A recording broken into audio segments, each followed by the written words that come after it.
Hello again, it's Ken Rethmeyer from the podcasting efforts of Leading for Value.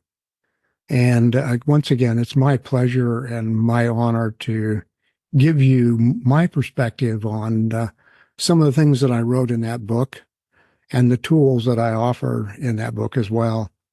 And the primary purpose is to help you as a leader determine where are you in this journey. What do you find interesting? What would you like to learn? What else would you like to do with your team? And when you look at it from that perspective, it changes the whole dimension, and it makes it a process that's just enjoyable, challenging, and yet the rewards are substantial. And you know it because when you get done at the end of the day, you go home, you feel good about what you've done. Or periodically, some of your team, they're not sucking up, but they may come up to you and say, you know what, Sam, Mary, George, whomever, thank you. We appreciate what you're doing. And I think if we did more of that in our organizations, I think we would find the teams, the leaders, operating from a different perspective. And sure, you might think I'm biased, naive, perhaps. But my experience has been that if you show them that you trust them, that you depend on their advice, that you're not in this by yourself, that you need their assistance in their thinking and their ideas, it will go a long way. And I guarantee you, when you do, you will never, ever regret doing that. So we're going to share the screen. And this is episode 13. Amazing. Time really flies when you're having a good time. And this episode is, we're going to be presenting two different diagnostic tools, one on team assessment and one on the leader. And these will be in full printed form as a handout to the podcast, so you will only see small pieces of it in the material that I'm going to present. And I think one of the things you have to do is sit back periodically and ask yourself, are you ready? And do you think the team is ready for open and honest feedback, and that they don't feel threatened and you don't feel threatened? And I know that sounds like hyperbole, and I don't mean it to be. But after you've been with a team, I know in some organizations, they'll sort of say, you take advantage of the first 90 days to sort of get settled in. Find out who your team really is. Who are the players that you like to talk to about some elements and other players on other elements? Because each person brings a rather unique contribution to the team. And that's it's not only just in athletics, but in organizations in particular. And so I recommend that you use these tools, I say in tandem, and I would start with the team first and then follow it very quickly thereafter, after you've had a chance to sort of debrief and talk to the group about what you found as a result of the team assessment, and then turn to your own, the self-assessment, and from them, the feedback. And so as you think about it, I have a question, and I've got it in quotes. Are you a leader who is ready and willing to launch this effort for positive results? Or are you, well, you know what I mean. In part, I'm in jest. But I also know that, having seen a lot of different leaders, some can be threatened pretty easily, and we don't want to do that. That's not the purpose. This is the purpose of trying to help people gain something, learn something, and then to improve moving forward. So let's take a quick look at the two questionnaires and how they're designed to work. The team diagnostic questionnaire focuses basically on what's the current status, okay? And it's like a snapshot. It's not a movie. It's not a video. It's a snapshot. Where are we today in various areas in terms of articulating the goals?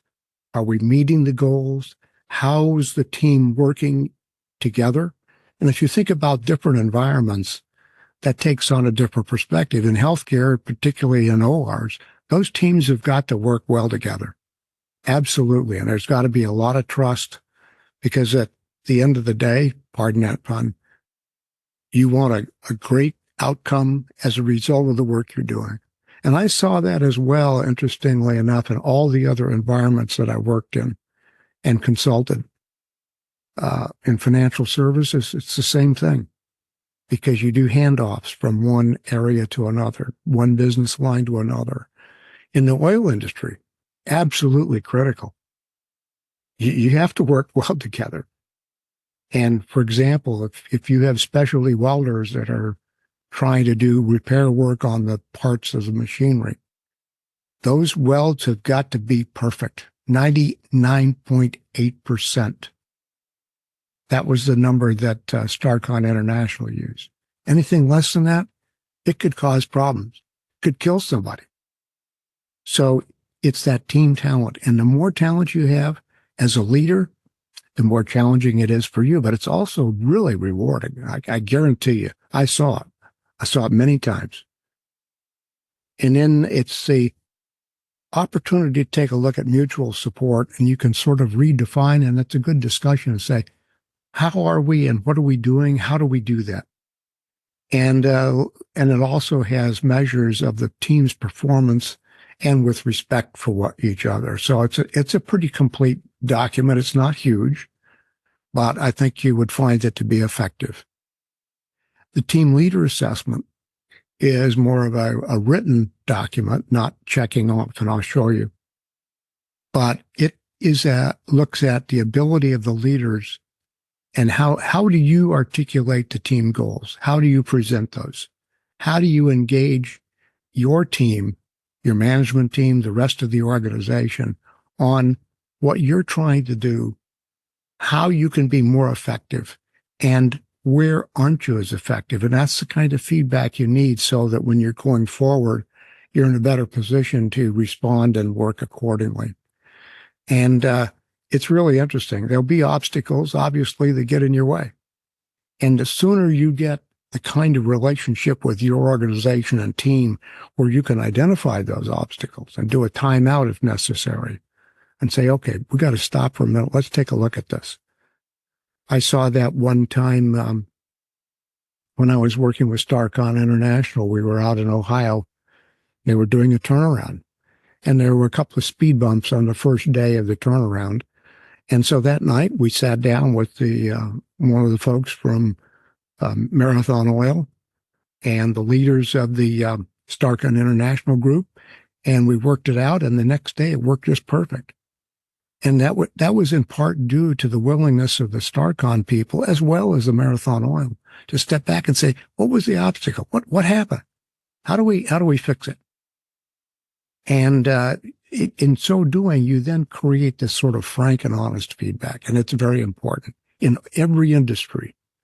As my kids used to say, disregardless of that industry, it's important. Of course, the team assessment model and the team and diagnostic work best when you establish a working relationship. You know what's going well and what isn't so going as well, and that there's a lot of trust. And the bottom line is you can provide what I say, profound and meaningful results. And you'll see it. You'll see it day one. I've seen it in my consulting practice. I saw it when I was leading teams, and it's very, very important. So here's a brief overview, the sample, the team diagnostic tool. You basically, what you'll do is have the team answer privately, and have someone or you can compile the results, and 0 to 4, 4 being the best and 0 being the least. And these are the kinds of questions. And the whole idea is to give you sort of a picture, a landscape, if you will, of your team and where the mountains are high and moving well and where you've got some divots that you need to fix. So it's a very interesting tool, and it works. And the questionnaire for the team leader assessment is more of a written kind of document. So you'll get some information like the first question, but the second question, you'll get opinion. And that's an opportunity for you to hear what they're thinking and see what they're thinking. And it's important because, and the other piece is, I think this is maybe obvious, but you wanted to keep it confidential. You don't collect this kind of information and then turn around it in a meeting and say, hey, Joe, why did you do that to me? That's not right, because that will destroy the relationship. But I can tell you, I have seen it happen in a variety of environments. So that tool, the second one, is the one that is providing some great feedback for the leader. Now, having said that, there's an additional thought to consider. Never estimate the opportunities for surprises, because they can be a little messy.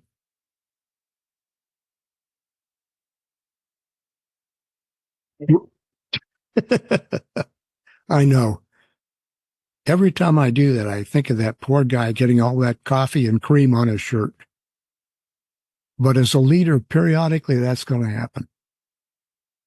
During the course of my careers, I was involved in 3 major mergers or acquisitions, 3 transitions, leading one for Wachovia and First Union at that time. And having seen that in other environments and transitions within organizations, the transition for Starcon International over the course of 7 years, we made some major changes. And man, oh man, did that make a big difference. It really helped.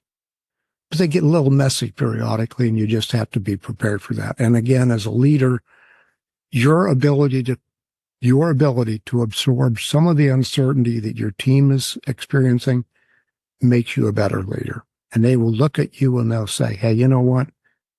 We like that. We like that about you. We trust you, and we'll go forward. So some summary observations for teams and leaders. And these are things you might want to think about. And when you're talking to your team, offer some comments from your own perspective, and just be honest. Speak from your heart, not just from your mind. And I think you have to recognize that as a leader, you are taking a calculated risk. That's okay. You've got to do that periodically. But it sends your organization and your team, your management team particularly, a strong message, a profoundly positive message. And it will pay off in dividends substantially. And that also leaves that exceptional message of trust. And when you've got that, you don't have to worry about somebody not doing his or her part. Everybody will be contributing for the best. But most of all, they signal a complete willingness, meaning you, to listen, to learn, to grow, and to improve for sure. And the bottom line is, when you do that, you would be demonstrating what I think is the key issue for leaders. Are you leading for value? Well, that concludes this one. It's a little shorter, but that's okay. And I appreciate your time and your interest. If you have an opportunity and are so inclined, leave some comments out for me. I'd appreciate it very, very much. It would be very helpful. And I look forward to seeing you in episode 14. Episode 14 is going to be a little different. You know, some of this is related to Europe and the healthcare systems. And this one, I will be describing for you the ninth area of the leadership model leading for excellence in public health in Europe.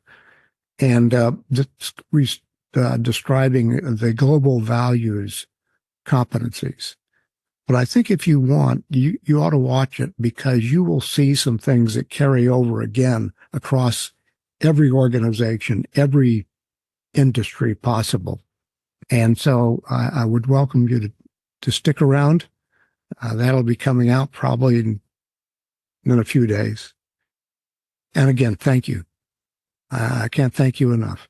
I sincerely appreciate your attention, and I look forward to seeing you again. So we'll close for now, and I'll see you next time. Bye now.